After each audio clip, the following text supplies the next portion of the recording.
Going on nearly a decade since the last sweeping changes to one of Madden's most popular modes, the wait has been agonising, but it's finally over. As a whole, Madden 22 is an inconsistent game, but franchise is, at long last, the priority. Perhaps the surest sign of a renewed focus in Madden 22 is that Ultimate Team, the very lucrative reason franchise mode has been ignored for so many years, has this year been left by the wayside itself. While Ultimate Team players won't like to hear that, they've received ample updates over the last decade and will still enjoy the live service delivery of content all year long.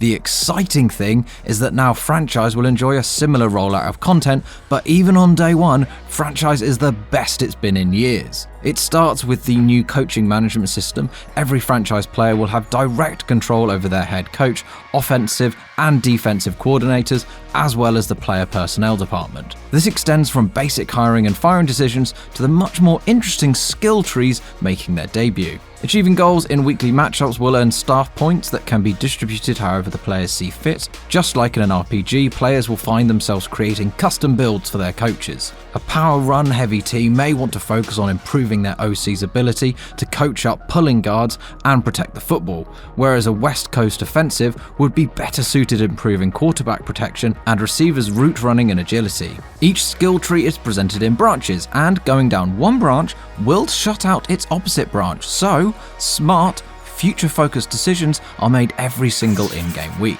Pre-game metrics and stats are impressively deep this year, leveraging the NFL's patented next-gen stats for the second year in a row. More information is now displayed in the updated HUD on any screen you turn to. This includes minor quality of life fixes, as well as more granular data on how your opponent plays. It feels like Madden has finally joined the Moneyball revolution, still slowly taking over the real NFL. Training has been improved too, for the most part anyway.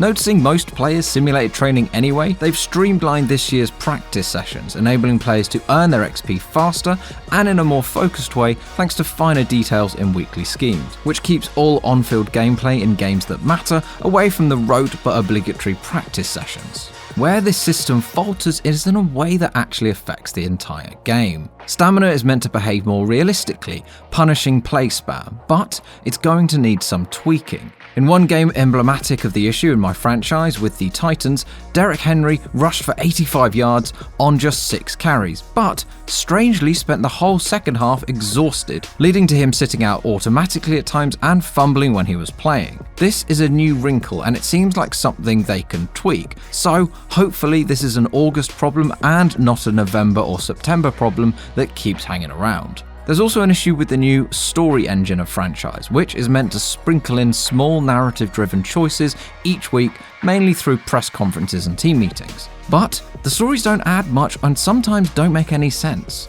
Once I was asked how my team would handle the downpours forecasted for the game ahead, only to play it out in total sunshine. Beyond franchise, Madden 22 returns the same eclectic suite of modes as last year's game, usually with some appreciable differences, such as more cosmetic rewards in the yard, a new half-decent story in face of the franchise with a new linebacker option, and the ever-present upward ramp of slightly better visuals, commentary and presentation than the year before. In each case, the changes all feel peripheral to the franchise-focused fixes.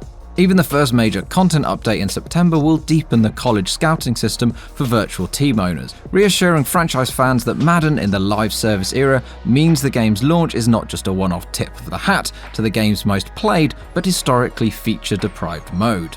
As it's also the second year on new-gen consoles, you may expect to find some enhanced AI behaviours, but on the field looks and feels largely the same. Though new player archetypes do help steer the team-building meta away from the past necessity of speedy linebackers, giving bigger defenders greater impact by overpowering undersized blockers, if this is your first new-gen Madden, you'll notice a more realistic locomotion system compared to the Xbox One and PS4 versions. The biggest on-field difference is actually on the audio side, but it's a rehash of features from the old NCAA football days, where home field advantage and momentum swings bestow special abilities to score leaders. Crowd noise is pumped to 11, and players will see more sideline and crowd interactions than ever before. It's a good second bullet point and can be appreciated even if you're among those who aren't clamoring for a return to franchise glory. Madden NFL 22 is the first iteration in years to go all in on the community's most popular mode. While we can dissect the remarkability of that sentence another day, the truth remains that franchise fans finally have something to get excited for this season. Coaching skill trees, metrics-driven presentation, and streamlined training give players a deeper sense of ownership. While other modes have few new layers to get excited for, and the story engine and stamina system will need tweaks in the weeks ahead, the core improvement to what has always been the die-hard's preferred mode should be seen as commendable, albeit delayed, fan service.